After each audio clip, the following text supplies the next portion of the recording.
She lay crumpled in the dirt, 2 bullet wounds darkening her dress. The horse circled her body 3 times before gripping the collar of her coat. No one told it what to do, and for 2 miles, it dragged her where no human dared to go. She didn't remember falling.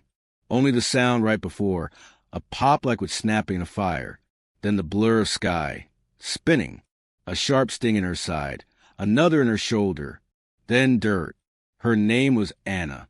The wind blew her name in the dust after she went still. Her horse, Dusty, had bolted, but the old gelding Boone didn't run. He stood just yards away, heavy head swaying side to side, snorting his hide damp with fear. Anna lay crumpled on the dry creek, her back twisted, breath short and wet. 1 bullet had gone straight through the shoulder. The other was still inside her, somewhere below the ribs. Her coat was soaked. The rocks beneath her darkened with it. Boone pawed the dirt once. His reins had slipped free. He was old, barely used anymore. Mostly just followed Dusty when needed. But Dusty was gone, and now the old horse was alone with her. She moved once in the first hour. Just her fingers. The sun was high and mean.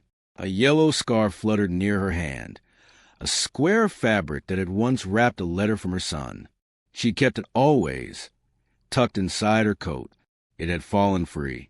Now it danced in the dust beside her face. Boone watched it for a long time. He lowered his nose and sniffed it, snorted again. He didn't go for water, didn't search for shade. He circled her, once, then again, then stood still. Time passed. The shadows shifted. Anna didn't move again. The horse backed up a few steps, stared down at her, nudged her leg once. No answer. Then Boone did something no one would have believed. He opened his mouth, gripped the collar of her coat, and began to drag her. It wasn't fast. It wasn't smooth.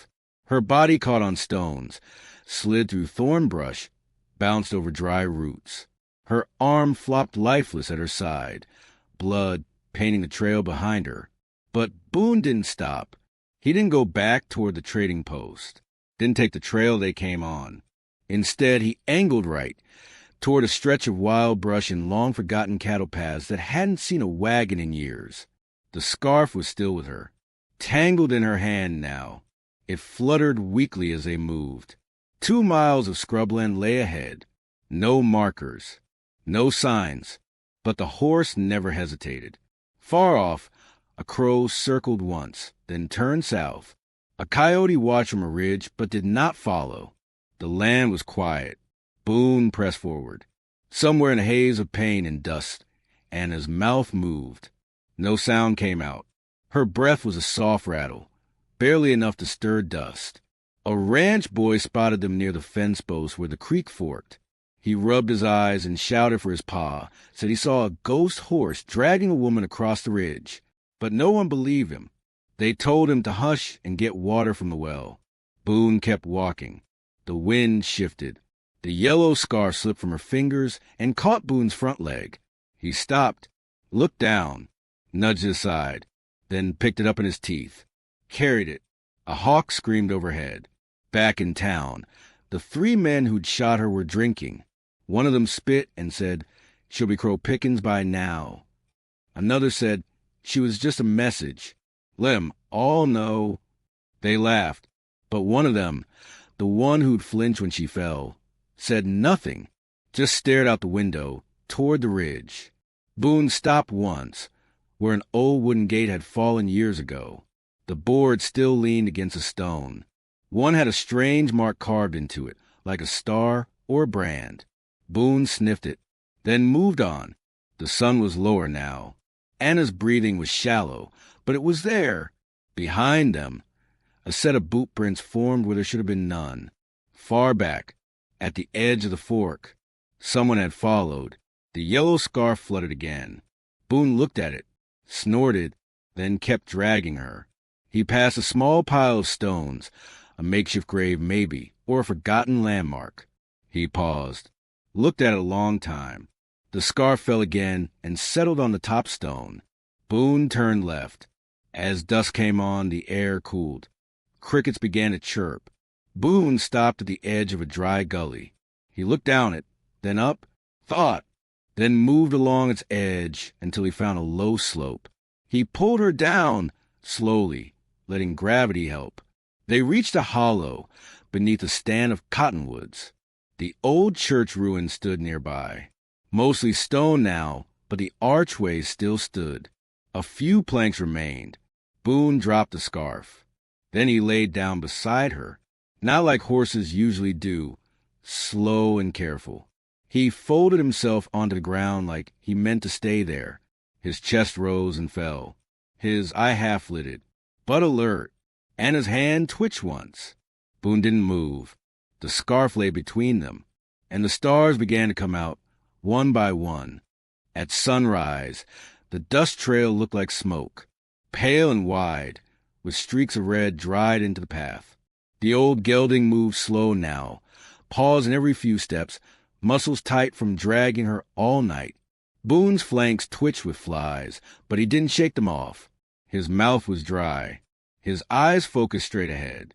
Anna's body bounced gently behind him. Her coat had torn at the sleeve. Her right boot was gone. Her skin was sunburnt raw in places. But her lips were moving now, just slightly. She was whispering something broken and quiet, though no one could hear it but the horse and the wind. In the ranchlands to the east, a boy named Eli was out feeding chickens when he saw them. First he noticed the scarf, bright yellow and floating low like a ribbon on the breeze. Then he saw the blood. Then the horse. "Ma!" he yelled, voice cracking. "Ma! A horse is dragging a lady." His mother came running, but by the time she reached the fence, they were gone, vanished down a gully between two hills. The dust still floated in the air like a ghost. She scolded the boy for stories, but he swore on his pa's grave. She was dead, he said, but the horse wasn't scared. It looked back at me, like it knew. That evening he told the story in town. Folks laughed, called it fever dream nonsense. But old Merrick, who hadn't spoken to anyone in months, muttered something from his chair. "That ain't no ghost. That's Boone.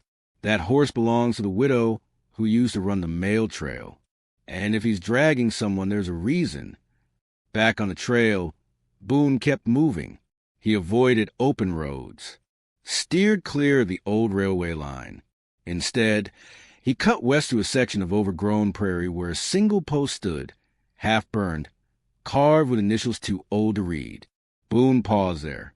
He nosed it once, then pulled her around it. Behind them, the hoof prints looked strange. Wide arcs, dragging lines, and something else, as if someone else had stepped alongside them. No boots, just faint depressions in the dust, like someone walking barefoot behind a ghost. Farther down, Boone stopped at a dry creek. There was water once, years ago. Now just cracked mud and a few bone-white rocks. He tried to drink, but nothing came. He pawed the earth, then stepped over her body and let out a sound deep from the throat.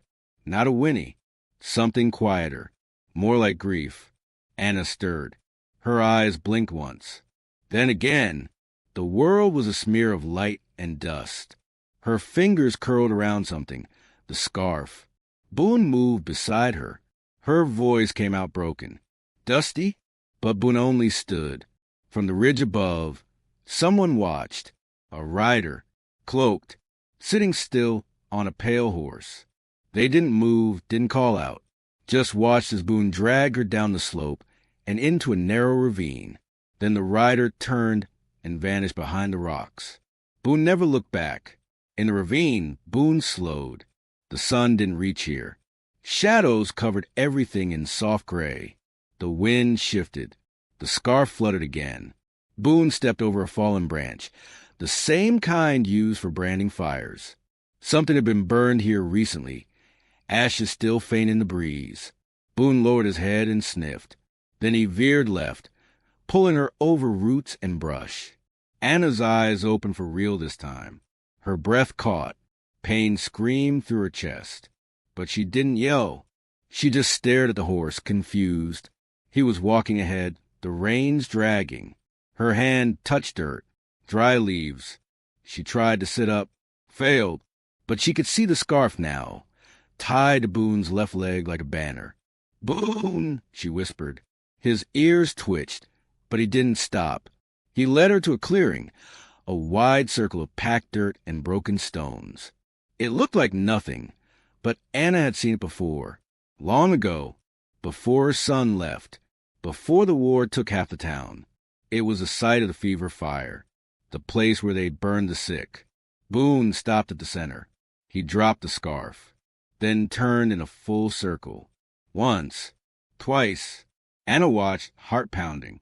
Her voice cracked. "Why here?" But Boone didn't answer. He walked to the far edge and stood. From the tree line, something moved. A shape, animal maybe, then gone. Anna's hand closed around a rock. Her other hand dug into the earth. She pulled herself forward, inch by inch. The scarf lay in the middle of the circle. Boone stomped his hoof once. Anna dragged herself toward it. Behind her, footsteps. Slow, measured. The sound of a boot heel catching stone. She froze. Nothing followed. No one spoke. She looked up and saw a scrap of torn cloth caught in a nearby branch, black, with a red stripe. Not hers. Boone snorted. His muscles shifted. He turned toward the path and stood like a wall. Anna reached the scarf. Her fingers shook. Then voices, faint, echoing through the hills. Man, she couldn't make out words. Just the tone. Mocking. Angry. Boone didn't move. The scarf was warm from the sun. It smelled faintly of sage and old mail paper. Anna closed her eyes. When she opened them again, Boone was standing over her, between her and the voices, the scarf in his mouth. He dropped it in her lap and stepped back. Behind them, the wind carried one strange sound, like a boot scraping stone, in silence. Boone looked at her one last time, then turned and began to drag her again. Boone's hooves moved slower now, not from weakness, from certainty, as if the path wasn't being chosen. It was being remembered. He pulled her through thorn bush and shadow, never straying, never flinching. His sides rose and fell heavy with each mile. Blood still darkened the trail behind them, but it no longer soaked. It seeped. Anna was still alive. She blinked every few minutes, but her gaze was distant. Dust had hardened into the corners of her lips. Her mouth opened now and then as if to speak, but the only sound was her breath, dry and shallow. Boone crossed a ridge where an old tree stood split down the middle, like a lightning bolt had struck it clean in two. Its bark curled outward, black and blistered. 3 narrow trails broke away from its base. One led to the river, another to the town's edge, and the third wound upward through the hills, toward land no one touched. Boone didn't pause. He took the third trail. Far behind them, a man named Tully stood near the split tree, rifle slung low. He'd been tracking the prints since before dawn. Didn't know why. He'd been out looking for game. Caught sight of something strange, a line in the dust like something dragged, but no wheel marks. Just hooves and lines, and a smear of blood that went on too long to be from anything still walking. He saw the scarf once, caught in the thorns by the tree. He didn't touch it, just whispered, "Boone," then spat into the dirt and followed at a distance. Anna's eyes opened when Boone stepped around a ridge where wildflowers grew too early for the season. It was always cooler here, quiet. The sound of birds stopped as they entered. Boone stepped gently now, picking his path. He passed a stump with a carved ring in its center, an old cattle mark, burned years ago and long forgotten. But Boone stopped and sniffed it. He pawed the dirt once, then continued. Behind him, the wind carried a sound, brief, like breath drawn through teeth. Tully heard it too. He froze, finger near his trigger. Nothing moved. Then he saw the hoof prints again. Fresh. Boone dragged her into a wide, sunlit hollow. The ground here was flat and dry. The trees circled tight, like watchers. At the far end stood a broken fence. 3 posts left upright, one marked with a rusted horseshoe nail crooked near the top. Boone stopped. He circled once, then again. Anna stirred. Her fingers brushed something, smooth, warm. The scarf. Boone had dropped it again. She pulled it to her face, eyes barely open. "Where are we?"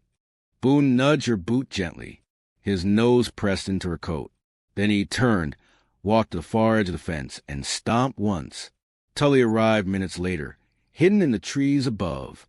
He saw the old horse standing alert. He saw the woman, barely conscious. His hand tightened on the rifle. He didn't speak, just watched. Then something made him look left. Movement. Fast. Gone again. He cursed under his breath. A shadow darted through the brush. No sound. No trail. But something about it felt wrong. Not animal. Not quite man either. He raised the rifle, scanned the trees. Nothing. Boone snorted loud. The sound echoed too long for such a still place. Then silence. Tully backed away. Whatever this was, it wasn't for him to fix. Anna lifted her head an inch. Boone stood between her and the tree line again, his body steady, his ears forward. She saw him blink once, slow, like a promise. She felt something then, something inside her ribs, a shift, a warmth that wasn't blood, just enough strength to speak. "Why here?" Boone didn't move. Her fingers closed around the scarf. She looked down and saw it wasn't just cloth now. It was stained at the edge, faint, like a child's handprint pressed in old rust. Not hers, not her son's, but small. Her breath caught. She remembered something, the letter that came with the scarf. Her boy had drawn a picture of Boone, called him the Shadow Horse. Said Boone would remember things when people didn't. She pressed the scarf to her chest. Boone stepped back. From the woods, a hawk screamed. The same sound as the day before. It stopped mid-cry. Anna flinched. Tully turned and ran. Boone didn't follow. He stood guard through the afternoon. The sun curved west. Shadows thickened. Anna blinked at the branches above. And in them, just for a moment, she saw something watching. Not a man. Not a beast. Just 2 small eyes, too far apart. Then they were gone. Boone stepped forward, let out a soft sound, a sound like comfort. Anna breathed it in. She was still dying, but the fear had less weight now. The scarf pulsed in her hands like it carried heat. Boone turned and led her onward.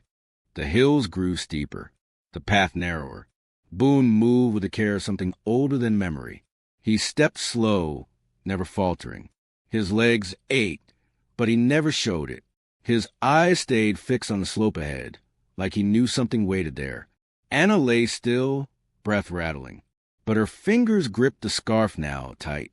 Dirt clung to her skin. Her lips were cracked, bleeding.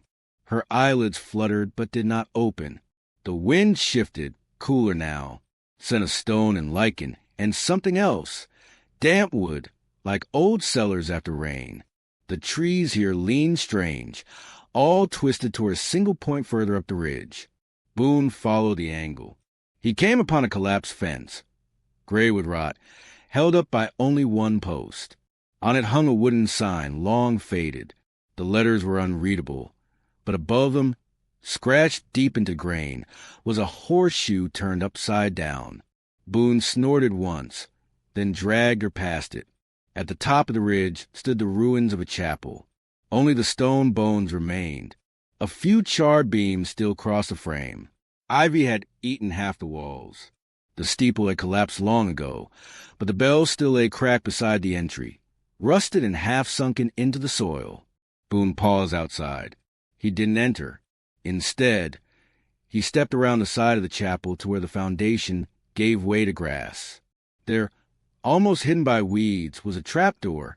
The boards were warped but intact. A rusted handle, crooked from age. Boone sniffed it once, then stomped his hoof. Anna opened her eyes. Not fully, just enough to see sky. She moved her mouth, tried to speak. Only a breath came out. Boone stepped closer, nuzzled her side, his nose pressed into her coat, just above the blood. She flinched but didn't pull away. He pawed the dirt again. Then he lowered his head and grabbed the edge of her coat, gently this time, turned her just enough so her hand brushed against the trapdoor. Her fingers twitched, then curled. The scarf had fallen again. Boone picked it up, dropped on the doorframe. A soft breeze lifted the edge of the cloth, revealing something beneath the weeds. A symbol, a brand. It matched the one carved into the cattle post. A double loop with a notch on the side. The old mark for the midwife's home, the one who'd vanished during the sickness years ago. They said she helped those the town turned away. Unmarried girls, half-dead drifters, children born wrong. Her house had burned during a fever night. Some folks claimed lightning. Others said it was a warning from God. But Boone had been hers. Everyone remembered that. Anna's hand rested on the symbol now. She was fading again, but her breath was longer. Her ribs lifted with effort. She was still here. Boone turned, trotted a short circle, then returned to stand above her, and waited. From the hills behind them, wind stirred the grass. Then a creak, with bending. The trapdoor moved. Anna blinked. It wasn't Boone. He hadn't touched it. It shifted again, slowly, like it had been unlocked long ago, but never opened. A soft thud, the sound of something sliding. Boone took a step back. Then a figure emerged. Small, old, wrapped in gray rags. Not a ghost, not a stranger. A woman, bent but standing. She didn't speak, just looked at Anna, then at Boone, then knelt. Her hands touched Anna's shoulder, gently. She opened a pouch, drew out herbs, cloth, a small flask. She worked silently, moving with practiced hands, as if she'd done this 100 times, as if she'd been waiting. Boone stood still. The old woman poured a few drops of liquid between Anna's lips, packed a wand with leaves, tied it with a strip of clean fabric that shimmered like silk but smelled of sage. Anna moaned, but her color shifted. Her brow smoothed. Boone lowered his head, touched the woman's arm once. She looked at him, nodded, then vanished back into the cellar without a word. The trapdoor fell shut behind her. Anna breathed steady now. She was not healed, but no longer dying. And Boone? He turned, faced the ridge. The sun dipped behind clouds. In the distance, thunder rolled. Then footsteps, soft, slow, and out of place. Not from the cellar, from the trees. A figure stood at the edge of the chapel's ruins, too far to see the face. But Boone saw, and stepped between it and Anna. The figure didn't move, didn't speak, just stood there, one hand at its side. Then it turned and walked away. Boone didn't chase it. He watched until it vanished into the trees. Then he circled Anna once, lay beside her, and closed his eyes. Above them, the yellow scarf fluttered once more. And for the first time in days, the wind went still. The next morning came slow. Pale light crept through the broken beams of the ruined chapel. Dew clung to Boone's back like frost. He stood over her again, silent and waiting. Anna blinked up at the sky. Her lips parted. The air didn't burn her lungs anymore. She could feel her arm again. Her ribs still screamed when she breathed, but the scream no longer won. She was alive. The scarf lay folded beside her, tucked beneath a smooth river stone. She reached for it with shaking fingers, brought it to her chest, then looked at Boone. "You brought me here," she whispered. Boone only blinked, then turned toward the trail again. He walked to the edge of the ridge and stared. Below, open land, thin trails of smoke rising from the chimneys of town. The world had gone on without her, but Boone wasn't done. He turned back and gave a soft nudge to her boot. "Not yet," she murmured. He waited. Back in town, the saloon was quiet. The laughter had stopped 2 nights ago, when the sheriff found one of the bandits, the youngest of 3, lying dead near the stockyards. No sign of struggle, no tracks, just a black scarf tied around his throat, like a warning. The sheriff said nothing publicly, but the story spread fast. The boy had once worked with Anna, had run mail beside her before the war. Folks remember how he cried when she was blamed for that smuggler's letter, how he stayed quiet when she was run out. Now he was dead, and no one knew why. At the livery stable, Boone returned. He walked into town at noon, coat still marked with dried blood, hooves caked with mud. He walked the same path Anna had taken days ago, past the well, the square, the church. People stared. He passed old Merrick's bench. Merrick took off his hat. Boone stopped at the saloon doors and waited.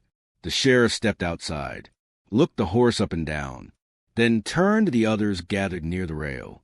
"She's alive," he said quietly. "I don't know how I know, but I know." He walked down the steps and laid a hand on Boone's flank. Boone snorted once. "Where?" the sheriff asked. Boone turned and began to walk. The sheriff followed. They rode slow, following the faint trail of hoof marks and drag lines. After a mile, the path bent west, cutting through brush and narrow gullies. The wind carried the faint scent of wild mint and charred wood. The sky darkened behind them. Storm clouds gathering again. Up on the ridge, Anna was sitting now, back against a stone, the scarf tied around her arm where the bullet had gone in. Her skin was pale, lips cracked, but she was upright. She watched Boone and the sheriff approach. The sheriff dismounted, tipped his hat, and knelt beside her. "My God," he said. She nodded, said nothing. Behind them, thunder rumbled. Boone stood beside the ruined bell, looking down the trail. The sheriff helped her to her feet. "We thought," he started. "I know," she said. He glanced at the trapdoor, half covered by fallen branches again. Someone helped. Anna looked away. "Maybe." He didn't press it. Instead, he looked at the scarf. "That's your boy's, ain't it?" She nodded. "They said he died at San Marcos." She nodded again. "But he sent that before?" "Yes." The sheriff looked down the hill, eyes narrowing. Words gotten out. "Two of the men who shot you left town yesterday. The third didn't." She didn't ask how. He said, "You wanted to bring them back?" "No." She tied the scarf tighter. "Let them run." A soft wind blew up from the chapel floor, cold enough to make the sheriff glance at the trapdoor again. Boone stomped once. The sheriff looked at the horse. "He really dragged you all the way?" Anna looked at Boone. "He didn't just drag me. He led me." The sheriff touched his hat again. "We'll tell the town. They'll believe it." Anna shook her head. "No, don't." He paused. "Why not?" "Because if they believe it, they'll ruin it. Make it into something it's not. A miracle people try to sell." Boone stepped closer and stood beside her. The sheriff nodded. "All right." He turned to mount up, then stopped. "One more thing." Anna raised her eyes. "There's talk in town. About the scarf. About something watching the stables. So the kids say they've seen a shadow with hooves and no rider. At night, just standing still. Staring." Anna's face didn't change. He said, "One of them said it whispered." She turned away. "Tell them to stay indoors after sunset." The sheriff swallowed. "Is that a warning?" Anna closed her eyes. "It's a kindness." He didn't ask more. He rode off slow, and Boone stayed behind. That night, Anna slept in the chapel ruins one last time, and Boone stood guard again. In the distance, a pale figure watched from the trees, but did not approach. Ask ChatGPT. The sun rose low in gold, casting long shadows across the chapel ruin.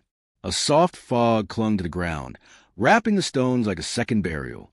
Boone stood at the edge of the ridge, facing the trail they had come from, unmoving, watching. Anna stirred beneath her blanket. She'd made it through the night without fever. Her wounds no longer bled. The midwife had not returned, and the trapdoor remained shut. The yellow scarf lay folded across her lap, edges worn and dirty now, but whole. She sat slowly. Her body ached, every joint stiff, but her eyes were sharp again. Boone looked back at her, then stepped forward, not dragging her this time, just waiting. She rose, knees trembling, one hand on the chapel wall for balance. Each step hurt, but pain was honest. Pain meant she was still here. She followed Boone, down the ridge, through the trees. They walked in silence, moving slower than before, but upright. The same path Boone had taken her on days ago, now traveled in reverse. But the land felt different, heavier, quieter. When they reached the dry creek, Anna paused.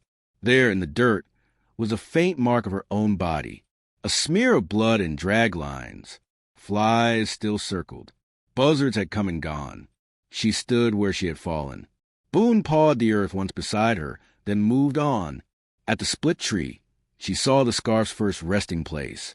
Still caught on a branch, now bleached almost white by sun and time. She took it down gently and wrapped it around her neck. Then she followed Boone again. He took the trail that curved north, the one he hadn't used before, through deeper brush, older land. Hours passed. When the sun neared its peak, they came to a low grove of cedars. Their trunks twisted, roots exposed like fingers clawing out of the ground. And in the middle, a mound of fresh earth. A grave, not marked, but not hidden. Anna stepped closer. At the base of the grave was a boot print, large, deep, facing outward, and beside it, a scrap of red cloth with a black thread stitched into the edge. She didn't need to ask who was buried here. Boone walked to the edge of the mound and stood. He didn't move, didn't paw, just waited. Anna looked at the dirt, and she understood. The man had followed, one of the three, maybe the one with the cruel laugh, or the one who said she cost nothing. He had come for her again. But something else had been waiting. Boone hadn't dragged her to safety. He had dragged her to witness. Anna stepped forward. The grave was shallow, but firm. No scent of rot. It had been made with care. A stone lay at its head, flat, with a line scratched into the top. Not a name, not a date, just a curve, like a horseshoe. She knelt and placed a scarf atop it, not as a gift, as a seal, then stood. Behind her, the wind rose, tugging gently at her coat. Boone walked to her side. Together, they turned toward town. By dusk, they reached the outer ridge. Smoke curled from chimneys again. The sounds of hammers and voices drifted upward. Life had gone on. Anna stood at the same fence post where her journey had started, the one where Dusty had spooked and the bandits had fired. Her hand rested on the top rail. But this time, she wasn't falling. This time, Boone stood beside her. People watched as they entered. No one spoke, but hats were removed, doors opened, and someone placed a glass of water at the well with a folded cloth beside it.